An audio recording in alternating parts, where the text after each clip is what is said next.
ဒီကနေ့1382ခုပြာလို့လာပြီကျော်တရနေ့ညမုံရွာမြို့ရွှေစည်းကုံစီရီတော်မြတ်ကြီးတန်ရှင်းမှုကျိုးတော်ဆောင်လူငယ်လေးများဤ12ကြိမ်မြောက်နှစ်ပတ်လည်အထိမ်းအမှတ်22ညတိုင်းဓမ္မပူဇာ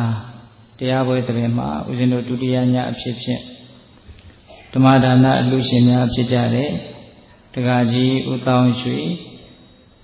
လက်ထောက်ညွှန်ကြားရေးမှူးအားကာဒကမာကြီးဒေါခင်စန်းမြင့်သာမောင်ဟိမင်းထွတ်သမီးမနီလာတောင်းရွှေမဟိမန်တောင်းရွှေ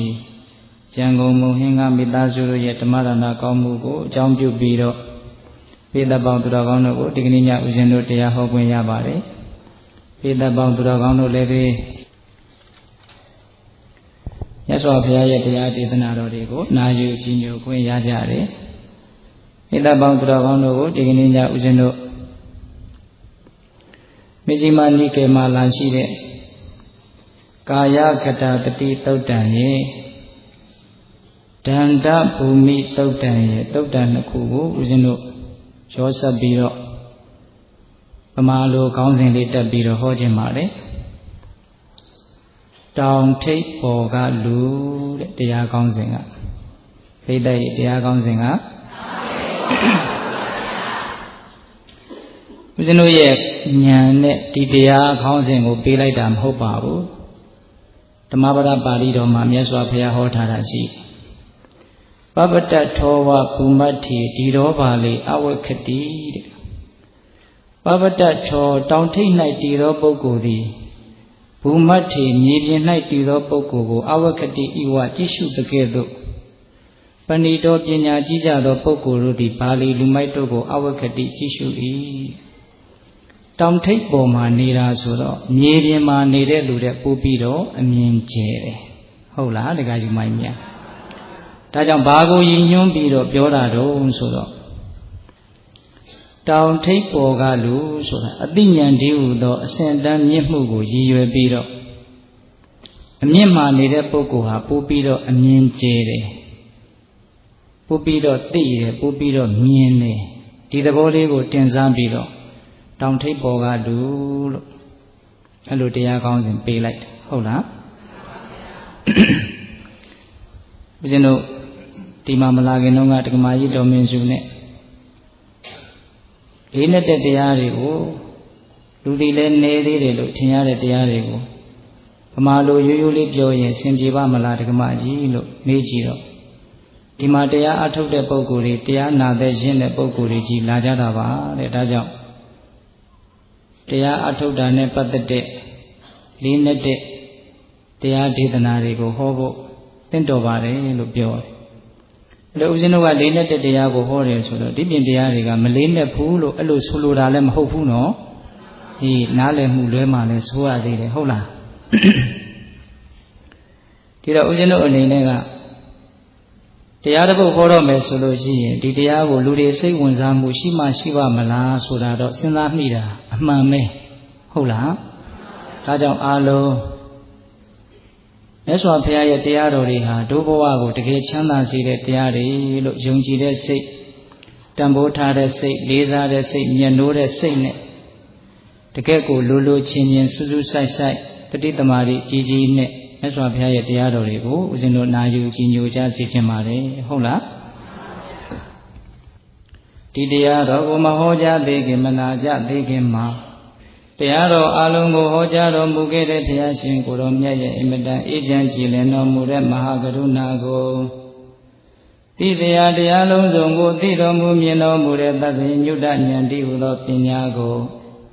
ထိုမဟာကရုဏာကုံပညာကုံနှစ်ပါးစုံတို့ဖြင့်ပြည့်စုံတော်မူတဲ့ဘုရားရှင်ကိုယ်တော်မြတ်ကိုယူသေးမြတ်တို့ရှိခိုးပူဇော်ကြအောင်စို့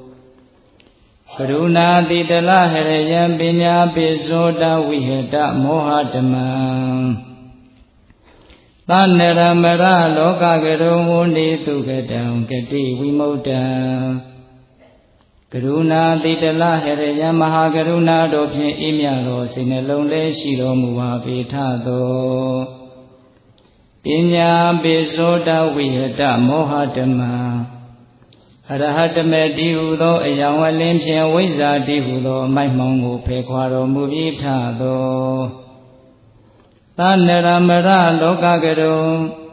လူနှင့်ပြမတတ္တဝါနန္ဒတို့၏ကြောက်ကြီးတန်တို့အလေးကရုပြုရာတဆူရီသောဆရာသခင်လေးဖြစ်တော်မူပါပေထသောဂတိဝိမုတ်တံဒေဝမနုဿာနိရယနှင့်ပေတတလိษံလာရရှိငါးတန်သောဂတိတို့မှလည်းအထူးသဖြင့်ကင်းလွတ်တော်မူပြီးထသောသူကတံတတ္တဝါတို့အားအကျိုးများကြောင့်ဟုတ်မှန်သောစကားကောင်းကိုသာမြတ်ဆိုတော်မူပါပေထသောဗုဒ္ဓံသစ္စာလေးရတရားမြတ်ကိုလက်ပေါ်တင်ထားပရမကဲ့သို့ပြတ်သားခြင်းနှင့်သိမြင်ပေတာဘုရားရှင်ကိုယ်တော်မြတ်ကြီးကိုမေယံတရားဟောပုဂ္ဂိုလ်တရားနာပုဂ္ဂိုလ်ခေါ်ဆိုပညာပရမတ်မှမူယုံနာနှဖျားဖြစ်ကြပါသောဘုရားတပည့်တော်တို့သည်ဝိနေဝနာမှာကာယဝစီမနောချီ၍သုံးမိဓာရပနာမဖြင့်ဒုက္ခယုကျိုးလက်ဆုံးမိုးကရှိခုဥညွတ်ပါ၏မြတ်စွာဘုရား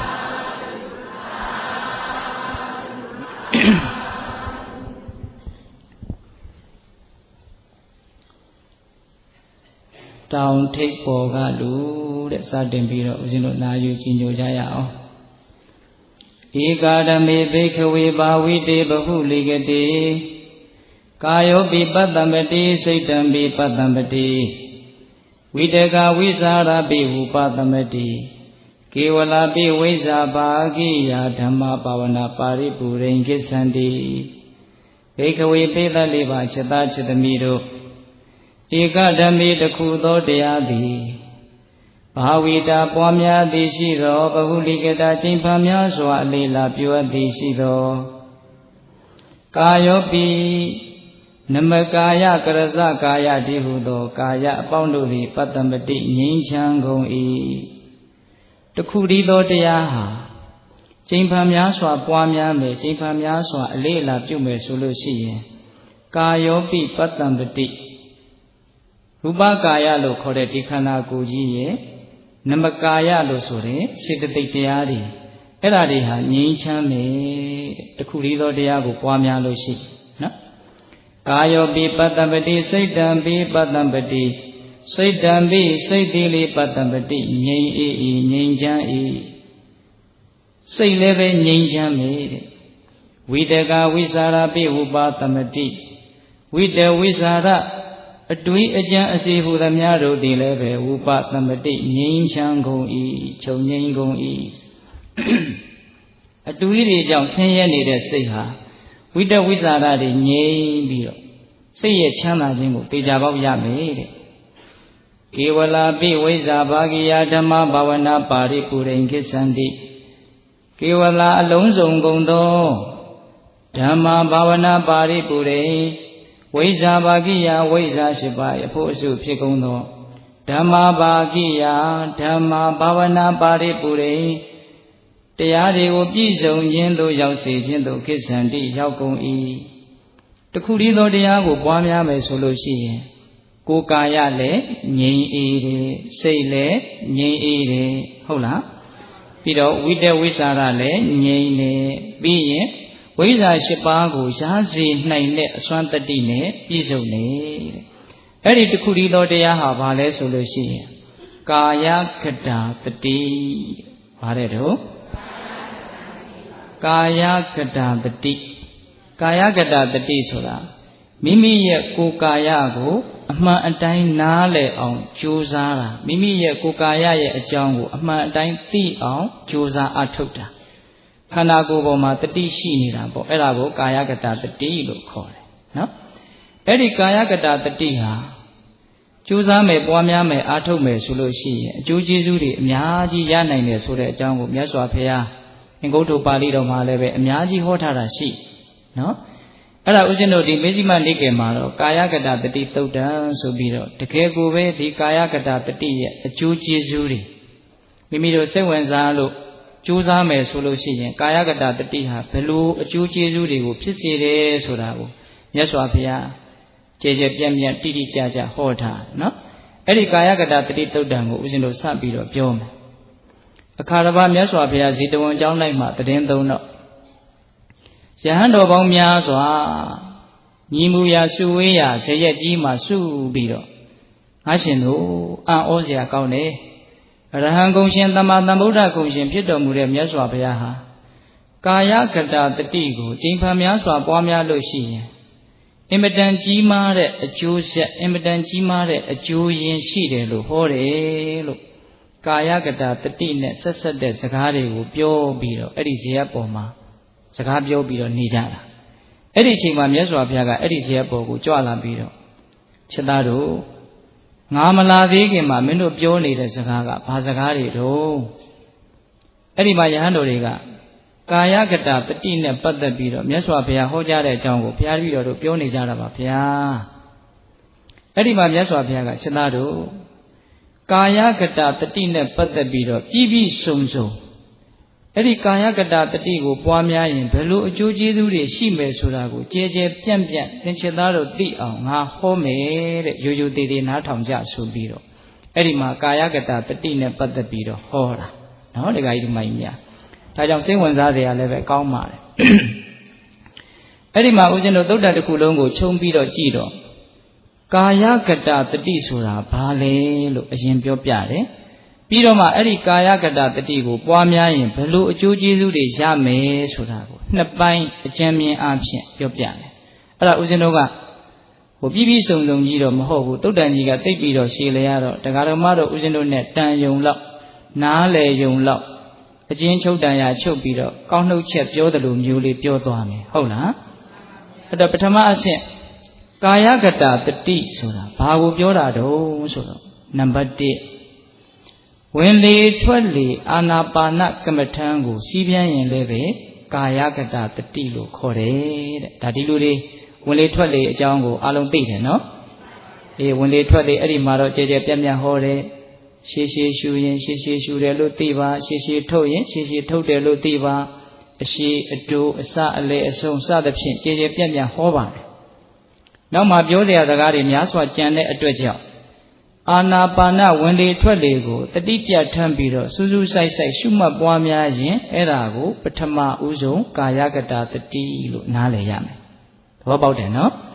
အဲ့ဒါပထမကာယကတတတိဝင်လေထွက်လေကိုမှတ်ရင်ကာယကတတတိကမ္မထံကိုစီးပြန်နေတာ ਨੇ အတူတူပဲ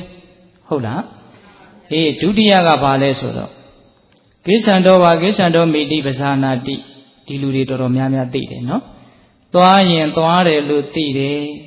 ရက်ရင်ရက်တယ်လို့သိတယ်ထိုင်ရင်ထိုင်တယ်လို့သိတယ်လျောင်းရင်လျောင်းတယ်လို့သိတယ်ဣရိယာပု၄ပါးပြီးတော့မိမိတို့နေတဲ့ဒီပုံစံအတိုင်းလေးဆိုကြပါစို့ဒူးထောင်ပေါင်ကားလို့လည်းပဲထိုင်နေနေပလက်ကလေးထိုင်ပေါ်မှာပဲထိုင်နေနေထိုင်နေတဲ့ပုံစံအတိုင်းလေးကိုအဲ့ဒီအတိုင်းလေးမှန်မှန်ကန်ကန်သိလို့ရှိရင်လေအဲ့ဒါကာယကတတတိစာလို့တော့ဣရိယာပထပပလို့ခေါ်တယ်နော်မိမိရဲ့ခန္ဓာကိုယ်အနေအထားကိုဖြစ်နေတဲ့ပုံမှန်အတိုင်းအမှန်အတိုင်းကလေးလိုက်ပြီးတော့သိတာတအားကြီးမခဲရင်ဘူးနော်တခါကြီးမိုက်များအဲ့ဒါလို့သွားရင်သွားတယ်သိတယ်ရက်ရင်ရက်တယ်သိတယ်ထိုင်ရင်ထိုင်တယ်လို့သိတယ်တတိကိုဒီရှိနေတဲ့ပုံစံအတိုင်းလေးချပြီးတော့တတိစူးစိုက်ပြီးတော့နေတာအဲ့ဒါဒုတိယကာယကတတတိနှမျိုးရှိပြီနော်အခြေခံကစပြီးတော့ဥစဉ်ရှင်းပြတယ်ဟုတ်လားနောက်တတိယဘာလဲဆိုတော့ရှေ့တိုးရင်ရှေ့တိုးတယ်လို့သိနောက်ဆုတ်ရင်နောက်ဆုတ်တယ်လို့သိ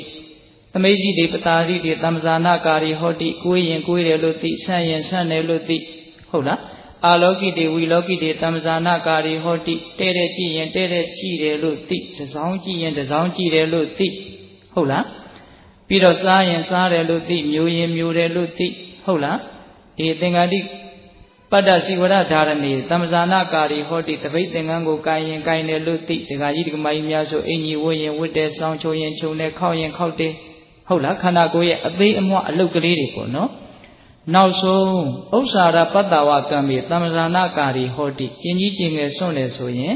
ကျင်ကြီးကျင်ငယ်စွန့်နေတယ်လို့အတိကလေးနဲ့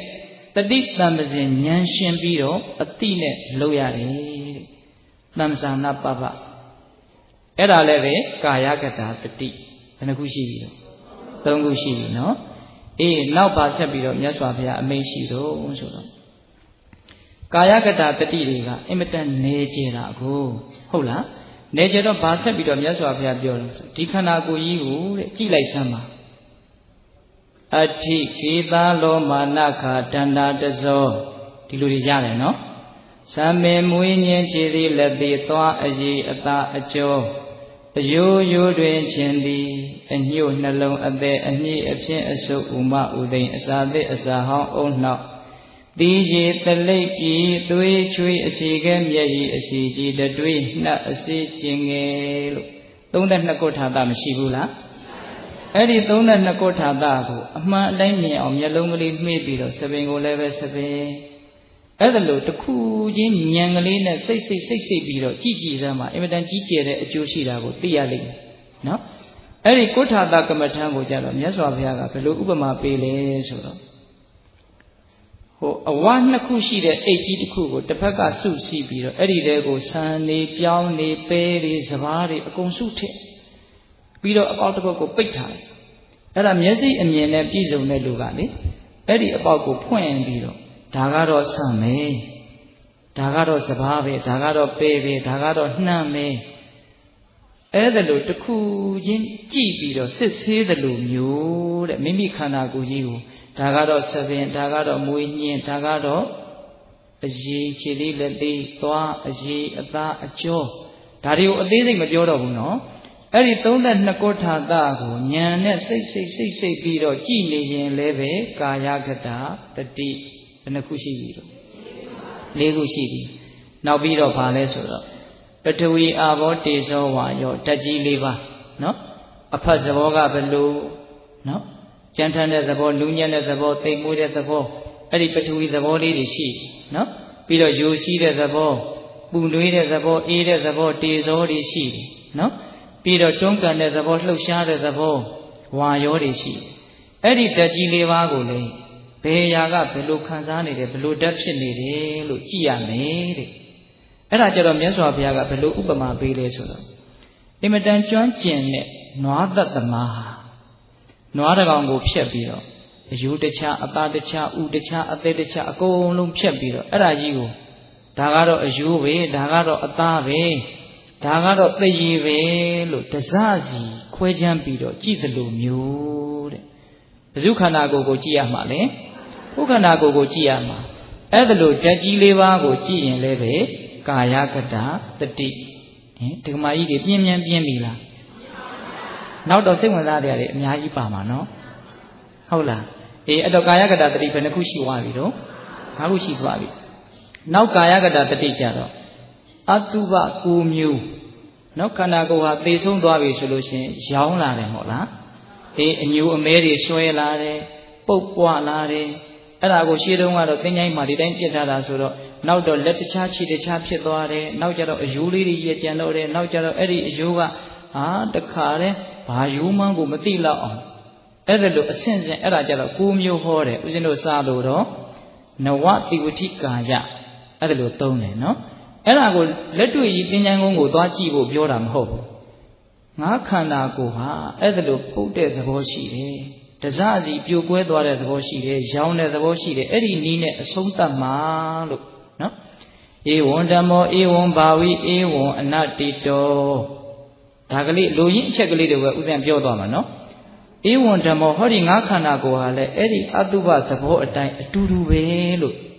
နှိုင်းရှင်ပြီးတော့အဲ့ဒီအတုပကိုမိမိခန္ဓာကိုယ်နဲ့ထပ်တူပြုပြီးတော့သဘောထားတာရှုမှတ်တာကိုအဲ့ဒါလည်းကာယကတတတိသဘောပေါက်တယ်နော်ညာအိပ်ပြီးဆိုတော့မျက်စိလေးမှိတ်ပြီးတော့ဖူးဖူးရောင်နေတဲ့သူသေးကောင်းလုံးငါခန္ဓာကိုယ်ဟာဖြစ်လိမ့်မယ်ဒီသဘောကိုငါဘလို့မှမလွန်နိုင်ဘူးပစံရှိမရှိဂုံရှိမရှိအဲ့ဒီသဘောဘယ်သူလွန်နိုင်တယ်လဲဘယ်သူမှမလွန်နိုင်ဘူးအခုကတော့ရေခဲတိုက်တွေတဲ့ဘာတွေတဲ့သွားထားတာဆိုတော့လွန်တယ်လို့များဖြစ်နေလားတော့မသိဘူးသဘာဝတိုင်ဒီတိုင်းထားရင်တော့အဲ့ဒါဘယ်သူလွန်နိုင်တယ်လဲဘယ်သူမှမလွန်နိုင်ဘူးပုတ်ပွားပြီးတော့နောက်ဆုံးကြတော့အယူတခြားအသားတခြားရုပ်ပြက်ဆင်းပြက်အဲ့ဒါကြတော့မြတ်စွာဘုရားကစိတ်ရှိလက်ရှိ9မျိုးလောက်ပြတယ်နော်အဲ့ဒါဥစဉ်ကအကျဉ်းချုပ်ပြီးတော့အဲ့ဒါလည်းပဲကာယကတတတိများလာပြီနော်မှတ်ရတာများလာပြီနော်နောက်ထပ်ပါဆက်ပြီးတော့ပြောတော့ဆိုတော့အဲ့ဒါလိုကာယကတတတိကိုကြိုးစားအားထုတ်လာတဲ့အခါ ဝိတ္တဝိဇာရပိတိဒုက္ခဧကကတာဆိုဇံအင်္ဂါ၅ပါးနဲ့ပြည့်စုံတဲ့ပထမဇံကိုရတယ်ပထမဇံကိုရပြီဆိုတော့ကာမချမ်းသာနဲ့မတူတဲ့အင်မတန်ချမ်းသာတဲ့ချမ်းသာအင်မတန်ကောင်းတဲ့ချမ်းသာကိုသူခံစားရအဲ့ဒါမြတ်စွာဘုရားကဘယ်လိုဥပမာပေးလဲဆိုတော့ဟိုရှေးတုန်းကလူတွေရေချိုးပြီဆိုတော့မြေကြီးတွေကနေဟိုဆပ်ပြပေါက်တဲ့နေရာကဆပ်ပြမှုတ်အနှုတ်ကလေးတွေကိုခွက်ထဲထည့်ပြီးတော့အဲ့ဒါကိုရေလေးနဲ့စိမ်ချော်ထားတော့ရွှွန့်ခဲလေးလို့ပေါ့နော်ဆပ်ပြမှုတ်အခဲလေးဟုတ်လားအဲ့ဒီဆပ်ပြမှုတ်ထဲမှာရေအခဲထဲမှာရေမရောက်တဲ့နေရာဆိုတာမရှိဘူးအကုန်လုံးဟာရေရဲ့အဆိုးတဲ့အစိဒတ်နဲ့ဖွဲ့ထားတာမဟုတ်လားအဲ့ဒီလိုပဲပထမဇန်ရတဲ့လူဟာသူ့ရဲ့တန်တန်မှာအင်မတန်ကောင်းတဲ့ခံစားမှုချမ်းသာနဲ့မထိဆက်တဲ့နေရာလို့မရှိဘူးတဲ့ကဲဘယ်တော့အားကြလဲအကောင်းတော့နော်အဲ့ဒါပထမဇန်ကိုဥပမာပေးတာနောက်ဒုတိယဇန်ကြတော့ဘယ်လိုဥပမာပေးတော့ဆိုဒုတိယဇန်ကြတော့သူကဝိတ္တဝိစာရငြိမ့်ပြီးတော့ပိုးပြီးတော့ကောင်းလာတဲ့သဘောနော်ပီတိနဲ့ပြည့်စုံနေတဲ့သဘောအဲ့ဒါကြတော့မြတ်စွာဘုရားကဘယ်လိုဥပမာပေးတော့ဆိုတော့ဘယ်ကမှဝင်ပေါက်မရှိတဲ့ရေကန်ကြီးစိတ်ပြီးတော့ထွက်နေတဲ့ရေကန်ကြီးအဲ့ဒီရေကန်ကြီးထဲမှာရှိတဲ့အိုချံဘဲတွေရှုံနေအကုန်လုံးရေကန်ထဲမှာရှိတဲ့ပစ္စည်းဟာအဲ့ဒီရေနဲ့စိုးစိတ်ပြီးတော့နေတာပဲတဲ့အဲ့ဒီလိုပဲဒုတိယဇန်ရတဲ့ပုဂ္ဂိုလ်ဟာချမ်းသာဒုက္ခပီတိတွေနဲ့အမြဲတမ်းစိတ်ပြီးတော့နေတယ်မထိတဲ့နေရာဆိုတာမရှိဘူးတဲ့နော်နောက်တတိယဇန်ကြတော့ဘယ်လိုဥပမာပေးတော့ဆိုတတိယဇန်ကြတော့ပီတိဆိုတာကိုဖယ်ခွာလိုက်တယ်ကြံထမ်းလို့အဲ့တော့တတိယဇန်ကြတော့ဒုက္ခချမ်းသာတသက်အဲ့ဒါကြတော့ဘယ်လိုဥပမာပေးလဲဆိုတော့ကြာကန်ထဲမှာပေါက်နေတဲ့ကြာဘူးကြာဆွဲကလေးတွေနော်ဗြဟ္မာကြာလေးတွေကြာပြူကြာညိုလေးတွေရှိရေထဲမှာမြုပ်ပြီးတော့နေတယ်အဲ့ဒီကြာရိုးရောကြာဘူးရောအကုန်လုံးရေထဲမှာစိမ်ထားတာဆိုတော့ရေမထိတဲ့နေရာလို့ရှိလားအဲ့ဒီလိုပဲတတိယဇန်ရတဲ့ပုဂ္ဂိုလ်မှာချမ်းသာဒုက္ခနဲ့မထိတဲ့နေရာလို့မရှိဘူးတဲ့ခင်ဗျားတို့ကျုပ်တို့ကာမချမ်းသာမှာဒီကိုယ်လုံးအဲ့ဒါလို့စိတ်ပြီးတော့ချမ်းသာမထိတဲ့နေရာမရှိဘူးလို့ပြောရလောက်အောင်ချမ်းသာတဲ့ကာမချမ်းသာဆိုတာရှိလားမရှိဘူးစတုထဇန်ကြတော့ပူပြီးတော့အဆင့်မြင့်သွားတယ်သူကြတော့ဥပိ္ပခာဧကကတာနော်အဲ့ဒီတော့သူကြတော့စိတ်ဓာတ်ကအင်မတန်ဖြူစင်ပြီးတော့နေလို့မြတ်စွာဘုရားပေးတဲ့ဥပမာကဘယ်လိုလဲဆိုတော့လူတယောက်ကတဲ့အင်မတန်ဆွတ်ဆွတ်ဖြူနေတဲ့အဝတ်ကြီးတစ်ထည်ကိုခေါင်းပြီးခြုံပြီးတော့အကုန်လုံးလုံအောင်ခြုံထားတယ်ထိုင်းနေအဲ့ဒါဘေးကနေလှမ်းကြည့်လို့ရှိရင်အဝတ်ဖြူကြီးကြီးပဲမြင်ရတယ်အဲ့ဒီအဖြူနဲ့မဖုံးမိတဲ့နေရာလို့တနေရာမှာမရှိဘူးအဲ့ဒီလိုပဲစတုထဇန်ရလို့စတုထဇန်ဝင်စားနေတဲ့အချိန်မှာအဲ့ဒီပုဂ္ဂိုလ်ဟာအင်မတန်ဖြူစင်တဲ့စိတ်တည်းကြီးဖြစ်နေတယ်တဲ့မကောင်းဘူးလားအေးအဲ့ဒါကာယကတာတတိနော်အဲ့ဒီလိုကာယကတာတတိကိုမြတ်စွာဘုရား18မျိုးလောက်ပြပြီးပြီဆိုတော့မှจิตသားတို့အဲ့ဒီလောက်ပြည့်စုံတဲ့ကာယကတာတတိကိုပွားများမယ်ဆိုလို့ရှိရင်တဲ့အင်မတန်မြင့်မြတ်စင်ကြယ်တဲ့ဝိဇ္ဇာ8ပါးတည်းဟူသောမြင့်မြတ်စင်ကြယ်တဲ့တရားတွေကိုလွယ်လွယ်ကူကူရမယ်တဲ့အဲ့ဒီကနေရှေ့ဆက်ပြောတဲ့ဥပမာလေးကအင်မတန်ကောင်းတယ်ဒါလေးတွေကြတော့မှတ်ရတော့မယ်နော်ဧကကြီးဒီမကြီးများအေးဒါလေးတွေကြတော့မှတ်ရတော့မယ်အဲ့ဒီလိုကာယကတာတတိကိုတကယ်ကိုစိတ်ပါဝင်စားစွာပွားများပြီဆိုလို့ရှိရင်အဲ့ဒီပုဂ္ဂိုလ်ရဲ့တန်တန်မှာမြင့်မြတ်မှုတွေစင်ကြယ်မှုတွေဖြစ်လာတာကိုဘယ်လိုနှိုင်းရှင်ပြီးတော့ပြလဲဆိုတော့အကယ်၍များတစုံတယောက်သောပုဂ္ဂိုလ်ဟာကာယကတာတတိကိုမပွားများပဲနဲ့တတိလက်လွတ်လောဘတွေဒေါသတွေမောဟတွေနဲ့နေခြင်းမြေတိုင်းနေတယ်ဆိုကြပါစို့နော်အဲ့ဒီလိုကာယကတာတတိကိုမပွားများဘူးဆိုလို့ရှိရင်အဲ့ဒီပုဂ္ဂိုလ်ရဲ့တန်တန်ကိုကိလေသာမန်တွေဟာဝင်ဖို့ရအင်မတန်လွယ်တယ်တဲ့အဲ့ဒီပုဂ္ဂိုလ်ကိုကိလေသာမန်တွေဟာဆွဲကင်နှိပ်စက်ဖို့အင်မတန်လွယ်တယ်တဲ့အဲ့ဒီပုဂ္ဂိုလ်ရဲ့တန်တန်ကိုကိလေသာမန်တွေဝင်ဖို့ပါလေအင်မတန်လွယ်တယ်ဘာနဲ့တူတယ်လဲဆိုလို့ရှိရင်ရွှွန့်ပျော့ဤနေတဲ့ဟုတ်လားရေထဲကနေဆဲထားတဲ့ရွှွန့်ပျော့တယ်အဲ့ဒီရွှွန့်ပျော့တွေကိုစိတ်ကူးထဲမှာအပုံကြီးပုံထားလိုက်အဲ့ဒီရွှွန့်ပျော့ပုံကြီးတွေကိုအင်မတန်လေးလံတဲ့ကြောက်ခဲတုံးကြီးပစ်ချလိုက်မယ်ဆိုရင်ဇွတ်ဆိုဘာလုပ်မလဲဝင်သွားမယ်အဲ့ဒီကြောက်ခဲတုံးကြီးဟာအဲ့ဒီရွှွန့်ပျော့ပုံကြီးတွေဝင်ဖို့ရခဲရင်သလားမခဲရင်ဘူးနော်အဲ့ဒါလိုပဲကာယကတာတတိမပွားများတဲ့ပုဂ္ဂိုလ်ရဲ့တန်တန်ကိုလောဘဒေါသမောဟတည်းဟူသောကိလေသာမန်တွေဝင်ဖို့ရန်အင်မတန်လွယ်တယ်တဲ့ ရှင်ပြော့ဘုံကြီးတဲ့ကိုလေးလံတဲ့ကြောက်ခဲကြီးဝင်သွားဖို့ဘာမှမခက်တယ်လို့ပဲတဲ့မကောင်းဘူးလားဥပမာအေးတကယ်လို့ကာယကတတတိကိုမပွားများဘူးဆိုလို့ရှိဒုတိယဥပမာဆက်လာတယ်အင်မတန်6တရားနေတဲ့ထင်းကြောက်အဲ့ဒီထင်းကြောက်ကိုမီးဖြစ်အောင်ပုတ်မယ်ဆိုရင်လည်းလွယ်လွယ်လေးမီးထွက်တယ်တစုံတစ်ယောက်ကမီးနဲ့ရှုပ်မယ်လည်းဖြူဖြူဖြက်ဖြက်ရှုပ်ပြီးတော့လောင်သွားမှာပဲထင်းကြီးကဘာဖြစ်နေတာတော့အချောက်ကြီးဖြစ်နေတာကိုဟုတ်လားအဲ့ဒီလိုပဲကာယကတတတိမပွားများတဲ့ပုဂ္ဂိုလ်ဘေးကပူစရာလောင်စရာကိစ္စတွေနဲ့တွေ့မြန်မြန်အဲ့ဒီလိုပူတယ်လောင်တယ်နော်ခုတက္ကသမားတို့ဦးဇင်းတို့တွေအမြဲတမ်းစိုးရိမ်မှုတောကနဲ့ပူလောင်ပြီးတော့နေကြရတဲ့အချိန်တွေမရှိဘူးလားဘာကြောင့်လွယ်လွယ်ကူကူလောင်တယ်လဲဆိုတော့ကာယကတတတိကိုမပွားများလို့ဟုတ်လားတချို့ပုဂ္ဂိုလ်တွေကြတော့တယောက်နဲ့တယောက်မတူဘူးဘေးကအပူတွေ့တာချင်းအတူတူတချို့ကြတော့အေးချမ်းတယ်တချို့ကြတော့မနေနိုင်မထိုင်နိုင်အောင်ရောက်ရက်ခတ်ပြီးတော့ပူလောင်နေတယ်နော်ထင်းရောက်တယ်လို့ဖြစ်နေတာဘုရားပေးတဲ့ဥပမာမကောင်းဘူးလား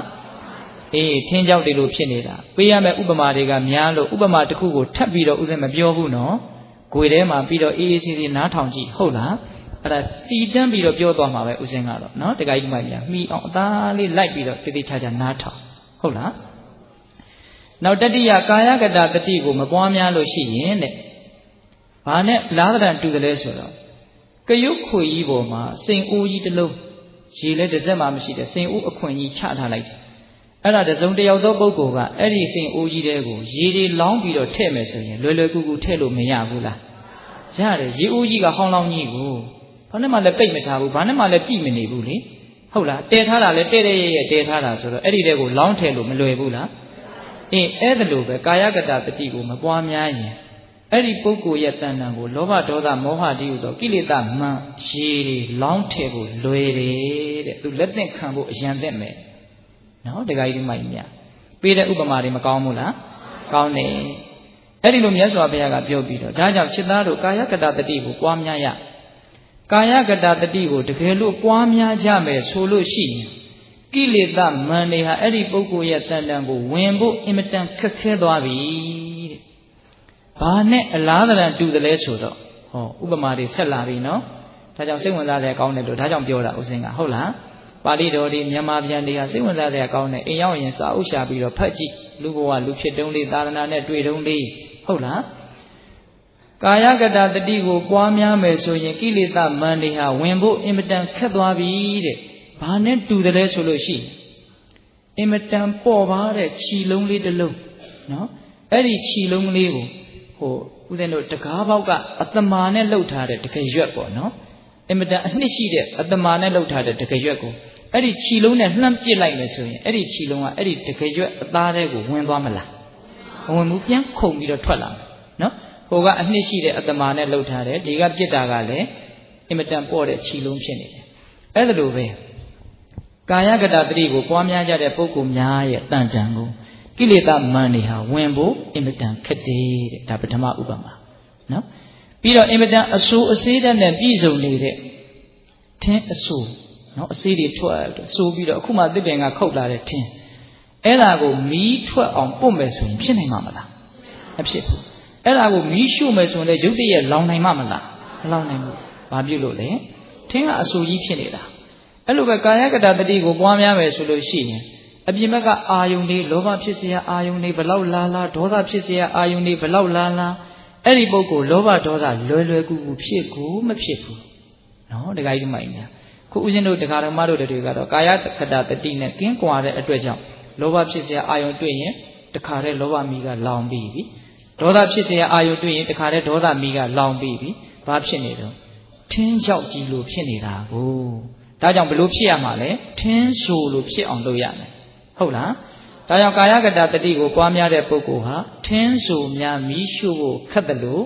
အပူဓာတ်တွေလွယ်လွယ်ကူကူသူ့တန်တန်ကိုမရောက်နိုင်ဘူးတဲ့ဒါဒုတိယဥပမာနော်နောက်တတိယဥပမာကဘာလဲဆိုတော့ကရုတ်ခွေပေါ်ကိုဦးဇင်းတို့စင်အိုးကြီးတင်ထားတယ်အဲ့ဒါကရေတွေကအပြည့်ထည့်ထားတယ်အပေါ်ကနေနှခမ်းပေါ်ကိုကြီးကလေးတစ်ကောင်ကနားပြီးတော့တောက်လို့ရတယ်အဲ့ဒါလောက်ပြည့်နေတယ်ရေကနော်အဲ့ဒီလောက်ပြည့်နေတဲ့ရေအိုးကြီးတွေကိုနောက်ထပ်ရေထက်ထည့်မယ်ဆိုရင်ဝင်မအောင်မလားမဝင်တော့ဘူးဘာဖြစ်လို့လဲရေအခန့်တွေကပြည့်နေတယ်လေထည့်ခြင်းလောက်ထက်ဘေးကိုရှမ်းကြသွားမှာပဲဟ ဟုတ်လားအဲ့ဒါလိုပဲကာယကတတတိပွားများတဲ့ပုဂ္ဂိုလ်ရဲ့အတွင်းတဏ္ဍာကိုလောဘဒေါသမောဟတွေဝင်เสียအကြောင်းရှိအောင်တော့မှနေရာမရှိလို့ဝင်ခွင့်မရမကောင်းဘူးလား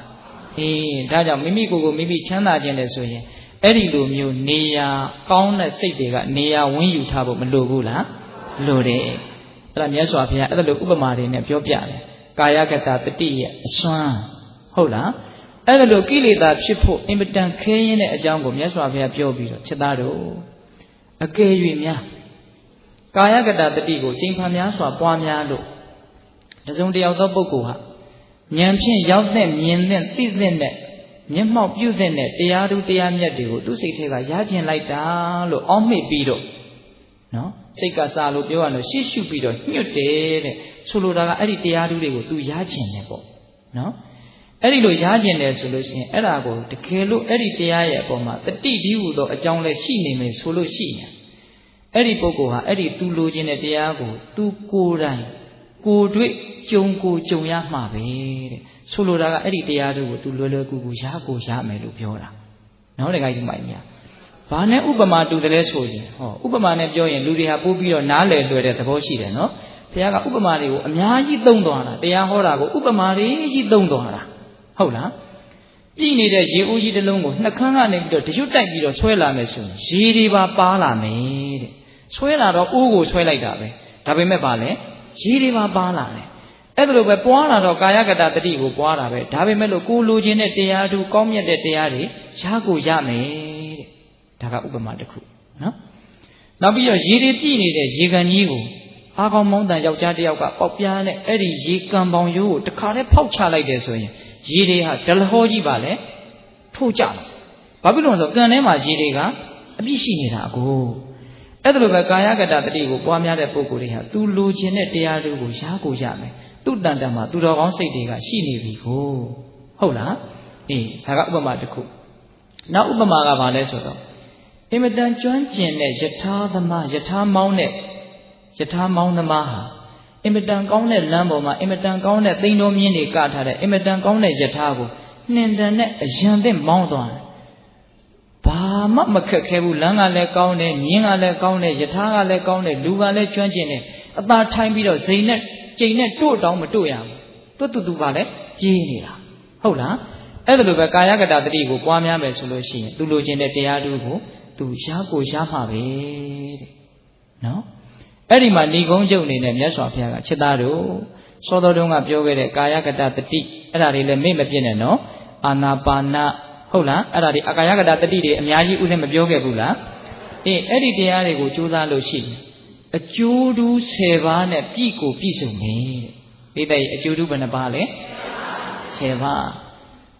ကြိုးစားခြင်းစိတ်ပေါက်အောင်တမင်ရှာကြံပြီးတော့မြတ်စွာဘုရားကပြောနေတာမဟုတ်ဘူးနော်ဘုရားပြောတဲ့စကားတွေကအမှန်လေးကြီးအရှိကိုအရှိကြီးဓာရီကြီးပြောသွားတာဘုရားကတရားဓမ္မတို့ဦးဇင်းတို့ကဉာဏ်နှုတ်နဲလို့ဟိုလက်မခံနိုင်တာတွေနားမလဲနိုင်တာတွေရှိကောင်းရှိမယ်သို့တော့အမှန်ကတော့အမှန်ပဲ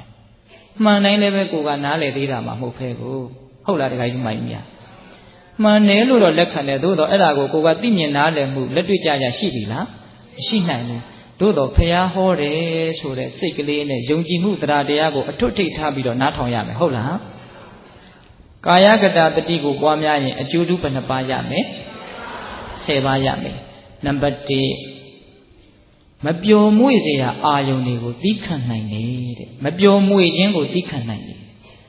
တခါဒကာဓမ္မတို့ဦးဇင်းတို့ပြင်းလိုက်တာဆိုတာတွေကကိုယ့်ကိုနှိပ်စက်တာမရှိဘူးလားရှိတယ်ဘာလို့ဘာကံရမှမသိဘူးများသောအားဖြင့်အလုတ်အကင်မရှိပတ်စံလေးတဲ့ထိုက်တလောက်ပြည့်စုံတဲ့ပုဂ္ဂိုလ်တွေမှာအဲ့ဒီအပြင်းဓာတ်ကလာတတ်တယ်ဟုတ်လားရှားဖွေစားတောင်းနေရတဲ့ပုဂ္ဂိုလ်ကတော့မနာရတာနဲ့ကိုပြင်းချိန်မရှိပါဘူးဟုတ်လားအဲ့ဒါလို့အပြင်းဓာတ်တွေမမွေ့လျော်မှုတွေကိုသူသိခံနိုင်တယ်တဲ့တကယ်လို့မမွေ့မယ်လျော်မှုတွေသူ့တန်တမှာဖြစ်လာပြီဆိုရင်လည်းအဲ့ဒါကိုသူလုံးဝလွှမ်းမိုးနိုင်တယ်တဲ့ဆိုလိုတာကအပြင်းရဲ့ဓာတ်ရဲ့အောက်မှာလိမ့်နေအောင်မခံရဘူးခုဒကာဓမ္မတို့ဦးဇင်းတို့တွေဒီခါကပြင်းတော့ကိုယ်အိမ်ကိုဧည့်သည်လာမဲ့လူမျောတယ်ဧည့်သည်မလာဘူးဆိုကိုကလည်းသူများအိမ်သွားပြီးတော့လဲရတယ်ရောက်မိရောက်ရရှောက်ပြောရတယ်ဒါမှမဟုတ်အခုခေတ်ကတော့လွယ်လိုက်တာဗီဒီယိုရှေ့ထိုင်ပြီးတော့စကားတွေကြည့်လိုက်တယ်ဘာလို့တာမပျော်မွေခြင်းရဲ့ဓာတ်ကိုမခံနိုင်လို့အနှစ်မရှိမှန်သိရတဲ့အဲ့ဓာတွေကို လှုပ်ရက်နေတာဟုတ်လားမပျော်မှုချင်းဟာကြောက်စရာကောင်းတယ်နော်ဒါပေမဲ့မပျော်မှန်းကိုမသိပါဘူးမပျော်ဘူးလို့စိတ်ကလေးကဖြစ်လိုက်တာနဲ့တပြိုင်နက်တည်းဖြောပြရေးရှည်ကိုတန်းပြီးတော့ရောက်သွားပြီသားကိုငါမပျော်ပါလားဆိုတာတောင်မှမသိဘူးအဲ့ဒီတော့ကိုပျော်တယ်လို့ပဲထင်နေတာဘလောက်မှားနေတော့အမှန်ကအဲ့ဒီလှုပ်တွေကိုပျော်လို့လုပ်ရတာလားပြင်းလို့လုပ်ရတာလားပြင်းလို့လုပ်ရတာပြင်းတယ်ဆိုတာချမ်းသာသလားဆင်းရဲသလားဆင်းရဲတယ်ပြင်းနေရတာဘယ်ကောင်းမလို့အဲ့တော့ကာယကတတတိကိုပွားလို့ရှိရင်ဒေရူးပြောရရင်အပြင်းဆိုတာမရှိဘူးသူပြောပြီးတော့နေတာဘလောက်ကောင်းလို့နော်ဒါကြောင့်အဲ့ဒီကာယကတတတိမလုတ်တက်เสียလည်းမရှိဘူးနော်အဲ့ဒီလိုမြတ်စွာဘုရားကပထမအကျိုးမမွေ့လျော်မှုကိုနိုင်နေမမွေ့လျော်မှုကိုသီးခံနိုင်တယ်ဖြစ်လာရင်လည်းအဲ့ဒါကိုလွှမ်းမိုးနိုင်တယ်တခုရှိပြီနော်နောက်ကဘာပြောတော့ဆိုတော့ကြောက်ချင်းကိုသီးခံနိုင်တယ်တခါတလေဘာကြောက်မှမသိဘူးကြောက်တာတွေရှိတယ်အိမ်မှာတယောက်တည်းနေဆိုမနေရဘူးကြောက်တာတွေရှိတယ်မဟုတ်လားအဲ့ဒီကြောက်လန့်ခြင်းထိတ်လန့်ခြင်းဆိုတာကိုသူလွှမ်းမိုးနိုင်တယ်အဲ့ဒီကြောက်ခြင်းကိုဖြစ်ပေါ်လာရင်လည်းသိခံနိုင်တယ်ရုပ်ပြက်ဆင်းရဲကြီးမကြောက်ဘူးပေါ့ဟုတ်လားကြောက်ခြင်းကိုလွှမ်းမိုးနိုင်တယ်နော်ပြီးတော့မြတ်စွာဘုရားဗာဆက်ပြီးတော့ပြောတယ်ဆိုတော့ချမ်းသာတွေပူတာတွေစားတာတွေမှုတ်သိပ်တာတွေချင်ကြိုက်တာတွေအသေးအမွှားလေးတွေပေါ့နော်အဲ့ဓာတွေကိုသီးခံနိုင်တယ်ဟုတ်လားတခါကြီးမှတ်မြင်နောက်ဆုံးခန္ဓာကိုယ်ပေါ်မှာဖြစ်ပေါ်လာတဲ့ဝေဒနာတွေသူများကပြောလာတဲ့စကားတွေအဲ့ဒီလိုသီးခံစရာကိစ္စတွေကိုသူလွယ်ကူကြော်ဖြတ်နိုင်တယ်အဲ့ဒါတွေကသူ့ကိုမနှိမ့်ဆက်နိုင်ဘူးဘယ်နှပါးရှိပြီလို့သုံးပါးရှိပြီမမွေ့လျော်မှုကိုနိုင်တယ်နော်ကြောက်မှုကိုနိုင်တယ်ပြီးတော့ဖြစ်ပေါ်လာတဲ့လောကဓာတ်အသေးလေးတွေကနေအကြီးကြီးအထိသူပါလဲသီးခံနိုင်တယ်နော်နောက်ပြီးတော့ဆက်ပြောလို့ဆိုတော့ဇန်၄ပါးကိုလွယ်ကူမညိုမညင်ချမ်းသာရတယ်တဲ့ပထမဇန်ဒုတိယဇန်တတိယဇန်သရုပ်ဇန်ဥစဉ်ခုနတုန်းကပြောခဲ့တယ်နော်အဲ့ဒီဇန်၄ပါးကိုပါလဲလွယ်ကူရမယ်တဲ့ဇန်၄ပါးကိုရမယ်တဲ့ဘယ်နှပါးရှိသွားပြီတော့၄ပါးရှိသွားပြီတော်တော်စဉ်းစားပြီးတော့ပြောနေရတယ်ဟုတ်လားပြီးတော့အဋ္ဌိဝိဒအဘိညာဉ်ကိုရမယ်လိုသလိုဖန်ဆင်းနိုင်တယောက်တည်းကနေအများကြီးကနေတယောက်